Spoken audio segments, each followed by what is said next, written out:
अल्हम्दुलिल्लाहि रब्बिल आलमीन वल आकिबतु लिल मुत्तकीन वस्सलातु वस्सलामु अला सय्यिदिल अंबिया वल मुरसलीन अम्मा बअद फ़अऊज़ु बिल्लाहि मिनश शैतानिर रजीम बिस्मिल्लाहिर रहमानिर रहीम क़ालल्लाहु तबारक व तआला फ़ी किताबिहिल मजीद वलतकुम मिनकुम उम्मतुन यदऊना इलल खैर व यअमुरूना बिल मअरूफि व यनहौना अनिल मुनकर व उलाइका हुमुल मुफ्लिहून।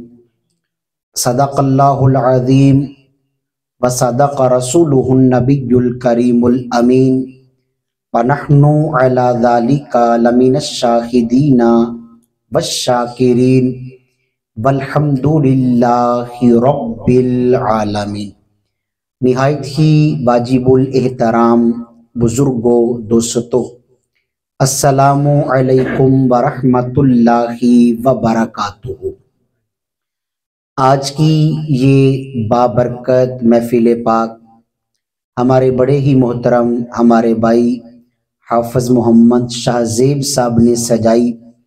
और दूसरा, इस महफिल पाक का मकसद, जिस मकान के अंदर अभी हम बैठे हैं, ये हमारे हाफिज़ साहब की हमशीरा का मकान है।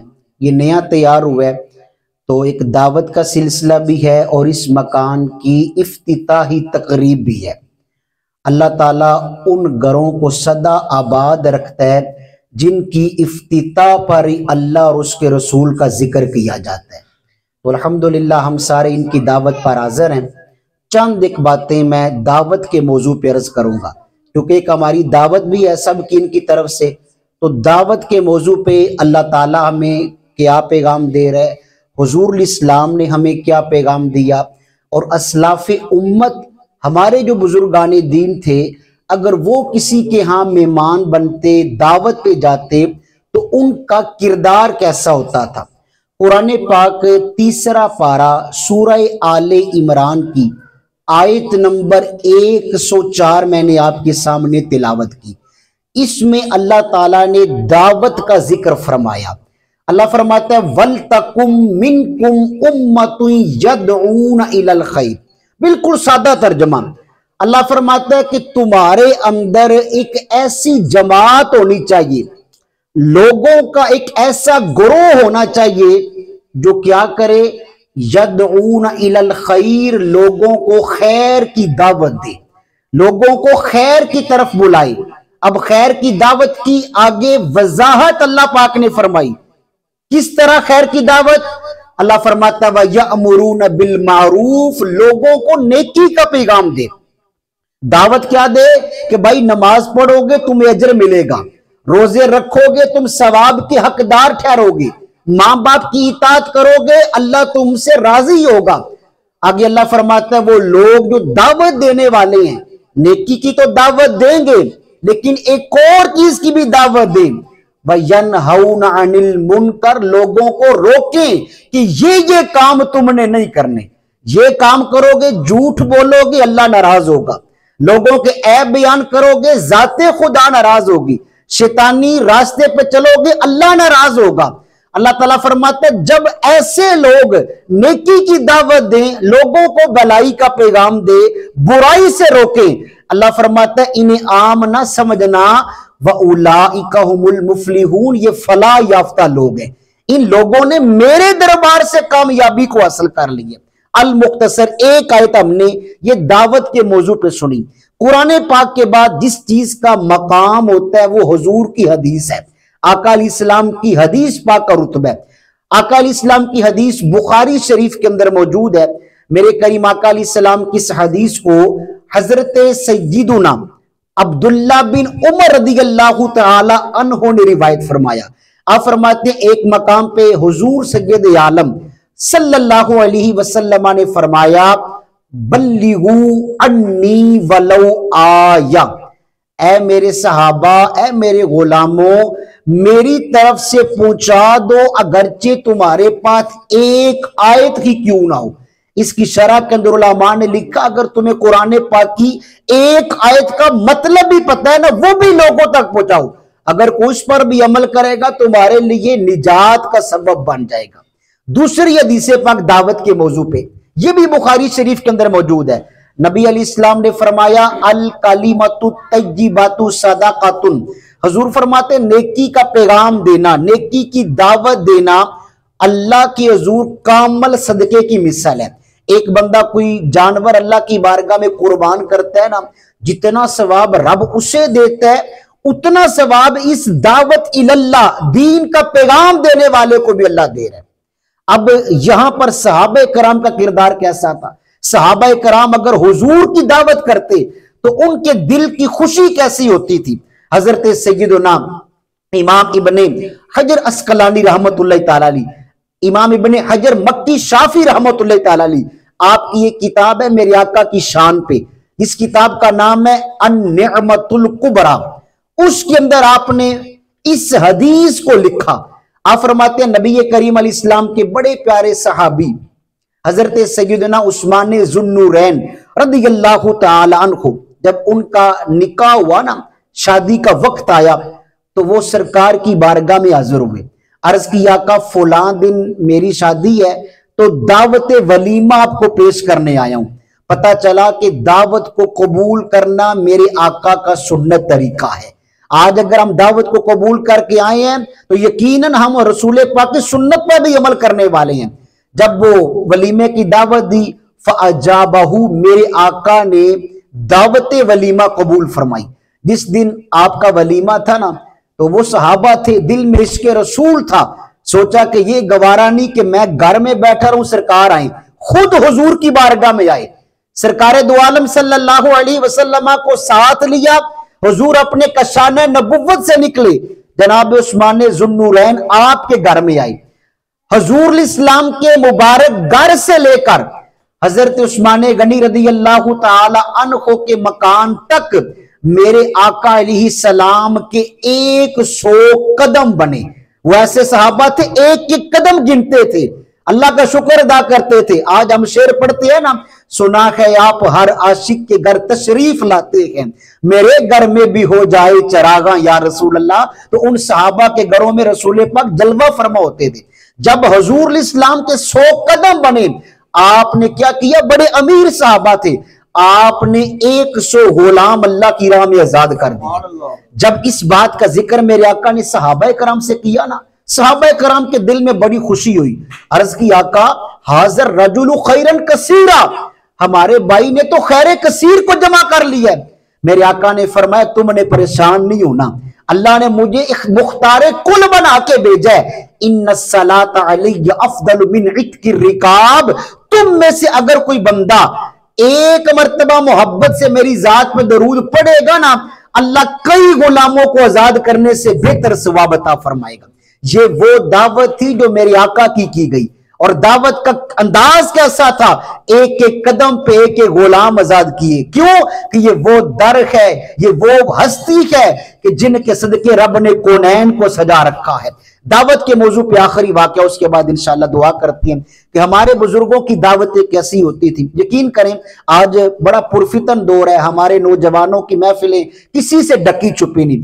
किसी जगह पे दावत होगी तो माज़अल्लाह शराब चलेगी, तरह तरह के गुनाहों का सिलसिला होता है। अल्लाह ऐसी दावतों से हमें बचाए। ये भी तो आज की दावत है ना, अल्लाह का जिक्र हो रहा है, हुजूर की नाते पड़ेगी, मदीना पाक की अभी हमने शान सुनी। ये दावतें हैं जो सरकार के दरबार में कबूल होती हैं। एक वाकया जिसे बेशुमार कुतुब तसव्वुफ के अंदर लिखा गया, अल्लाह के बहुत बड़े एक वली थे जिनका नाम हजरत ख्वाजा फरीदुद्दीन अत्तार रहमतुल्लाह तआला अलैह था। इन्होंने अल्लाह वालों की सीरत को इकट्ठा किया, पूरी किताब लिखी। इस किताब का नाम तज़किरतुल औलिया रखा। उसके अंदर एक वली कामिल का जिक्र किया जिनका नाम हजरत सैयदना खातम असम रहमतुल्लाह तआला अलैह था। हजरत खातम असम बहुत बड़े सूफी बुजुर्ग थे, अपने घर में मौजूद हैं। इलाके का बहुत बड़ा एक चौधरी बंदा, बड़ा रईस अमीर बंदा आपके आस्थाने पे आया, कहते हैं हजरत साहब मैं आपकी दावत करना चाहता हूं। हाफिज अज़ेब साहब ने आज हम सब की दावत की है, इनकी दावत पे लब्बई कहते हुए हम सारे हाजिर हैं। वो नौजवान, वो बुजुर्ग जो भी था, बड़ा अमीर कबीर, कहता है कि फलां दिन मैंने दावत रखी है, हजरत करम फरमाए मेरे घर में तशरीफ लाएं। आपने फरमाया तुम्हारी दावत पे आऊंगा, लेकिन मेरी 3 शर्तें हैं। अगर तुम्हें कबूल है तो मैं तुम्हारी दावत के लिए रजा मान दूं, अगर वो कबूल नहीं तो फिर मेरी तरफ से माजरत। उसने कहा हजरत मैं मानूंगा। आप बताएं कौन सी शर्तें हैं? आपने फरमाया मेरी पहली शर्त है जिस जगह पर मेरा दिल करेगा वहां पर मैं बैठूंगा। उसने कहा मुझे कबूल है। आपने फरमाया जो चीज पे मेरा दिल करेगा, जिस चीज पे मेरी तमन्ना होगी वही मैं दावत में खाऊंगा। उसने कहा मुझे कबूल है। आखिर में आपने फरमाया जो मैं काम तुम्हें कहूंगा उस पर तुम्हें अमल करना पड़ेगा। उसने कहा मुझे कबूल है। उसने सोचा ये हजरत साहब यही कहेंगे गुनाह ना किया करो, नेकी वाले काम किया करो। अल्लाह अकबर। जब ये बात हुई ना तो बड़ी तवज्जो तलब बात है। जिस दिन उसके घर में दावत थी, लोग मौजूद थे, हजरत खातम असम जो जमाने के वली थे उनका इंतजार हो रहा है। आप सबसे तखीर में ना दावत में तशरीफ लाए। अल्लाह वाले थे ना, अल्लाह वालों का कोई काम हिकमत से खाली नहीं होता। जहां पर लोगों के जूते पड़े थे वहां पर आके बैठ गए। वो बंदा कहता है हजरत साहब करम फरमाए, अल्लाह किस्म के कालीन बिछे हैं, बड़ी मैंने आलीशान जगह बनाई है। आपने फरमाया भाई मेरी तेरी ये बात तय हो चुकी थी, मजबूर था, खामोश हो गया। खाना खाने का वक्त आया, उसने बड़े अच्छे अच्छे खानों का एहतमाम किया। अल्लाह के वली के पास एक साफा था, एक कपड़ा था जिसके अंदर खुश्क रोटी थी। आपने वो खाना शुरू की। वो कहता है मैंने इतने आला किस्म के खाने बनवाए। आपने फरमाया भाई मेरी तेरी बात तय हो चुकी है। जब खाना भी खा चुके ना, अब आपने फरमाया कि मेरी तेरी ये शर्त तय हुई थी, जो मैं काम कहूंगा तुम्हें मानना पड़ेगा। इस तरह करो, एक तवा लेके आओ, एक चूल्हा लेके आओ। लोग बड़े हैरान, खाना पक गया, खाया जा चुका है, तवे और चूल्हे का मकसद क्या है? ख्वाजा फरीदुद्दीन अत्तार फरमाते हैं जब वो बंदा तवा भी ले आया उस स्टेज के पास जहां लोग बैठे थे, चूल्हा भी ले आया, आपने फरमाया आग जलाओ। आग भी जल गई, तवे को ऊपर रखा गया, तवा बिल्कुल तपस आग में तप गया, धुआं निकलने लगा। अल्लाह के वली ने क्या किया, नंगे पांव उस गरम तवे पे खड़े हो गए और खड़े होके फरमाया ए लोगों याद रखो आज सुबह ये काम किया, फिर मैंने ये काम किया, अभी इस बंदे की दावत पे आया। आधे दिन का ना जो उस वक्त हुआ था, सुबह से लेकर उस वक्त तक अपने दिन का ना मामूल बताया कि ये मेरी आज की मसरूफियत रही। अब मैं नीचे उतरता हूं, तुम बारी बारी इस आग पे खड़े होके आधे दिन का मेरे सामने हिसाब दो। वो लोग बड़े हैरान हुए, कहते हजरत साहब हमारे अंदर तो इतनी ताकत ही कोई नहीं, हम ऐसा काम नहीं कर सकते। आपने फरमाया याद रखो मैं तुम्हारी तरह का इंसान हूं, तुम मेरे सामने आधे दिन का हिसाब नहीं दे रहे तो अहकमुल हाकिमीन पाक परवरदिगार आलम की बारगाह में तुम पूरी जिंदगी का हिसाब कैसे दोगे? जब सूरज सवा नेजे पे रह के आग बरसा रखा होगा, तांबे की तरह दहकती हुई जमीन होगी। आज वक्त है अपनी आखिरत की फिक्र कर लो। ये थी हमारे बुजुर्गाने दिन की दावतें। और आज की जो दावत है ना, फुकाहाए करम फरमाते हैं कि अगर कोई घर नया बने ना तो उस घर के अंदर जो दावत होती है ना उसको अरबी जुबान में अल वकीरा कहते हैं। बड़ा मुश्किल सा नाम है। अगर वैसे कहें अल वकीरा का मतलब क्या है तो अल वकीरा का मतलब है नए मकान की इफ्तिताह पे जो दावत की जाती है उसे अरबी में अल वकीरा कहते हैं। और अरब लोगों का ये अंदाज है कि जब उनके यहां किसी नए मकान की तामीर होती है तो वो अपने मकानात के अंदर 3 किस्म के कामों में से एक काम करते हैं। आज भी मकान का इफ्तिताह है तो वो 3 काम भी मैं अर्ज करता हूं। या तो किसी बुजुर्ग को बुला के दुआ करवाते हैं, या घर में रसूल पाक का जिक्र सजाते हैं, या फिर किसी बंदे को कहते हैं जी आप हमारे घर में 2 रकात नमाजे नफल पढ़ें ताकि खैर बरकत हो जाए। ये अल्लाह वालों का तरीका है, अरब के जो उशाकाने रसूल है। तो आज हम अल्हम्दुलिल्लाह यहाँ पर हाजिर हैं, दुआ का सिलसिला है, हमारा भी इस बात पे अमल हो रहा है। तो अल्लाह ताला की बारगाह में दुआ करते हैं कि अल्लाह ताला इस मकान को सदा आबाद रखे। ये मकान अल्लाह की बहुत बड़ी नेमतें हैं। हमने सुना ना, कई बुजुर्ग कहते हैं छत का मिल जाना अल्लाह की बहुत बड़ी नेमत है, और इस नेमत की कदर पूछनी है तो फलस्तीन के मजलूम मुसलमानों से पूछें, जो यकीन माने छत के लिए तरस रहे हैं, पानी के एक कतरे के लिए तरस रहे हैं, खाने के एक लुकमे के लिए तरस रहे हैं। आज अल्लाह ने हमें कितनी नेमतें दी हैं। सबसे बड़ी बात ये हमारे अंदर एहसास आ जाए। मेरे आका की हदीस है, अद्दीन नसीहा, दीन खैर खाई का नाम है। तो ये चंद एक बातें दावत के मौजू पे अर्ज की। अल्लाह हमारी आज की दावत को कबूल फरमाए और यकीन करे बड़ी एक रूहानी